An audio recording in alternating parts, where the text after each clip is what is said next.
Welcome to 5 Naturally Beauty Tips for your hair. Please subscribe on NaturallyBeautyCare.com. The hair is one of the weakest points in every woman. It's our Achilles heel, if we want to define it. Sometimes it seems that they have their own rebellious life. And despite all our care, we are always with a haystack on our heads instead of a flowing hair, which is what we all want.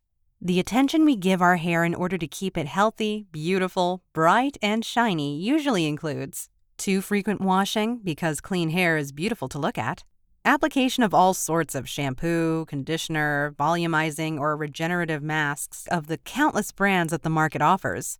We use hair dryers, hair straightener, and thermal brushes to give them a style, or at least we try to. We color them with a lot of different colors and shades. All of these things are done without considering that these actions have consequences that are harmful 90% of the time. The purpose of this article, therefore, to give you 5 basic but useful tips to improve the health and natural appearance of your hair. In many blogs and online articles about wellness and hair beauty, lots of advice is given, but what seems to be missing in all of them is a detailed explanation of the main purpose that the hair serves in order to understand the reason why our action damages them instead of making them appear more healthy and beautiful.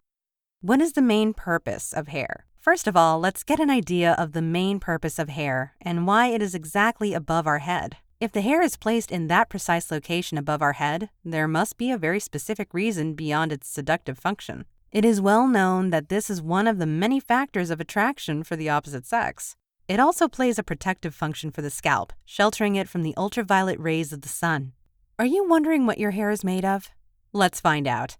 About 65% to 95% of the hair is made of solid proteins, such as keratin, while the remaining is comprised of water, lipids, pigments, and trace elements. Another solid protein is melanin, which gives color to the hair. Keratin is composed of the amino acids lysine and cysteine, present in white and red meat, fish, liver, and some types of vegetables. Other important substances that make up the hair are iron, which primarily synthesizes the hemoglobin of the blood for the oxygenation of the tissues, and zinc, magnesium, and finally copper, which facilitates the melanin formation process. What about the scalp structure? Hair is implanted in the scalp, or in the epidermis, skin, that covers the skull and protects the brain by filtering the sun's rays and preventing excessive heat dispersion in cold environments. The scalp, being nothing but a layer of skin, is subject to problems such as alterations, anomalies, disorders, or illnesses. This is crossed by capillaries which carry nourishment to the hair through blood. The sebaceous glands and sweat glands, located in the scalp, help in lubricating and protecting hair through the secretion of sebum and sweat. Each bulb corresponds with the outlet of a sebaceous gland. From the greater or lesser activity of sebaceous glands comes a particular characteristic of the hair as well as some of its problems. In fact, if the sebaceous glands are very active and secrete a lot of sebum, the hair will be oily because they easily cover themselves with the greasy secretion. The activity of those glands are, however, reduced and they produce little sebum. If the activity of those glands are, however, reduced and they produce little sebum, we will have very dry hair. For the curious ones, below you will find the link for a detailed description of the structure of hair and scalp. Let's now go on to see well-detailed 5 tips that can help to improve the health of your hair in a natural way. 1. Follow a healthy, natural, and balanced diet.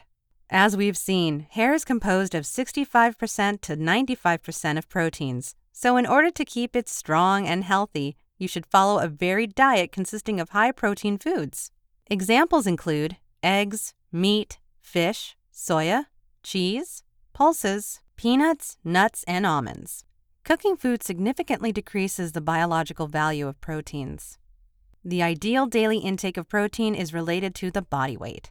Let's take some practical examples to understand how to calculate the protein value that should be taken daily. Nutritionists calculate the minimum daily protein requirement by multiplying body weight by 0.8.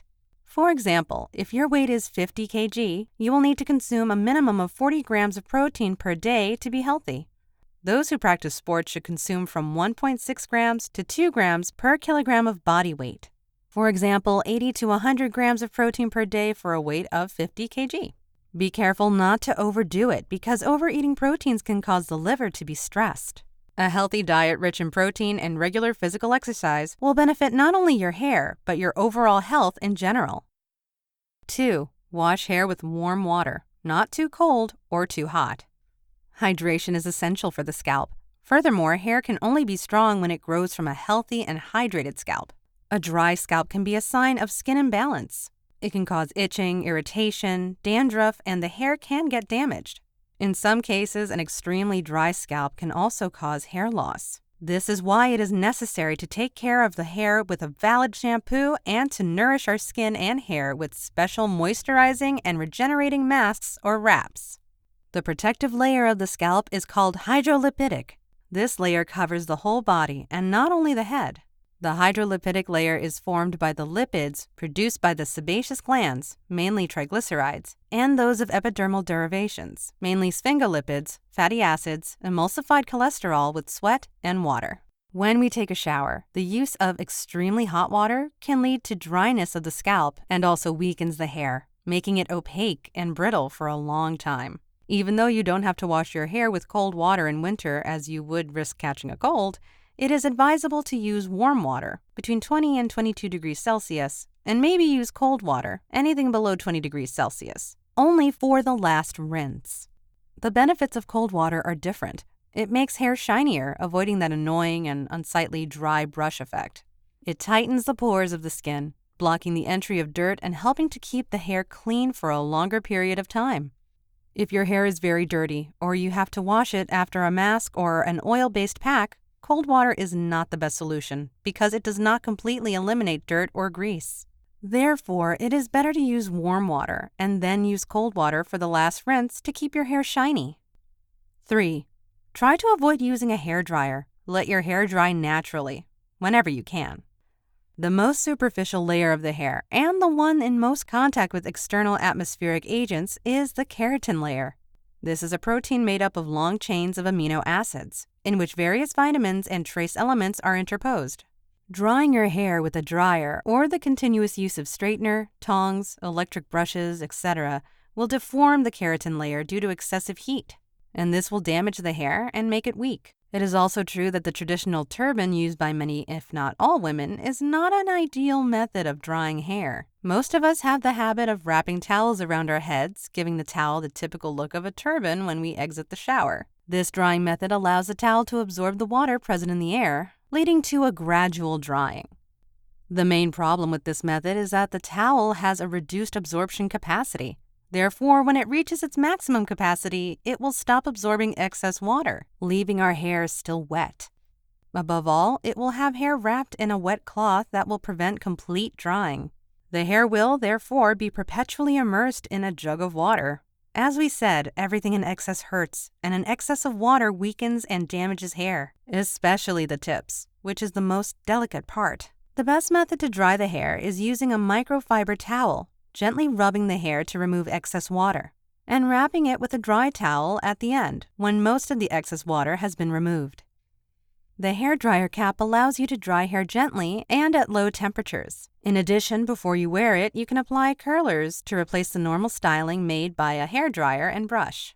By using the dryer cap, it is possible to reduce the risk of burning and damaging the hair because it will not be too close to the flow of hot air. Moreover, it is possible to prevent damage to the hair with the brush. The hair will dry in a uniform way, avoiding stress with a jet of directed hot air. Moreover, with this method, you will not neglect some parts of your hair because some parts will not be excessively stressed than others due to the lack of airflow. The cap is not too expensive or too hard to find. You can buy it online or in specialized shops for hairdressers. The prices range from €7 to €57, and the cap is available for everyone. If you know some good hair cap you can recommend, let us know in the comments section. 4. Be gentle with your hair. This is my last piece of advice to follow in the shower and at the beach. It is better not to brush wet hair and not to expose it to direct sunlight. After having a shower or at the beach, many of us have the habit of combing our hair as soon as we get out of the water, while many of us do not wear a hat at the beach. When hair is wet, it is vulnerable, and if brushed, it could get split or get damaged. Before your hair gets dry, it is good to apply a bit of linseed oil, coconut, or castor oil to help untangle them better and to nourish the tips. Brush them gently once they are dry. Hard brushing could damage it. The sun, too, can damage your hair with ultraviolet rays. That is why it is advisable to wear a hat at the beach or put some cream or mask on, such as a carrot's mask, to protect it. 5. Feed your hair with natural homemade masks. As we have already said in point number 3, it is important to keep the scalp well hydrated in order to have a healthy, strong, and shiny hair. One of the best methods for maintaining a healthy and properly hydrated scalp is to use coconut oil, linseed, castor, or jojoba oil after showering. There is no need to apply an exaggerated amount. We do not want the hair to look oily, greasy, and not seductive at all, but we want to give it a healthy and shiny look instead. The best way to not overdo it is to pour the oils in a spray dispenser to avoid oil wastage. Dosage for oils should be around 1 drop for normal to dry hair. For oily hair, a half drop of oil will be enough because greasy hair produces an overdose of natural oil, which is why it may appear greasy, oily, and dirty faster compared to other kinds of hair. Hair masks are good for the skin and hair. They feed, strengthen, and protect the most delicate parts, such as the tips. Women often rely on expensive brands, believing that they are the best for the care of their hair, but realistically, it is not so. These commercial masks contain chemical elements, which come into contact and are absorbed by our skin, and this is not healthy.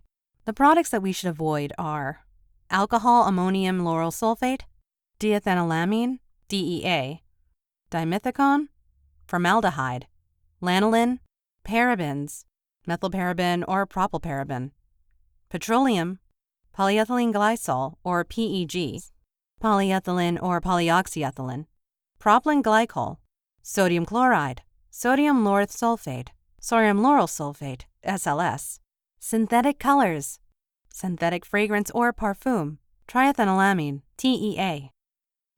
Sodium lauryl sulfate.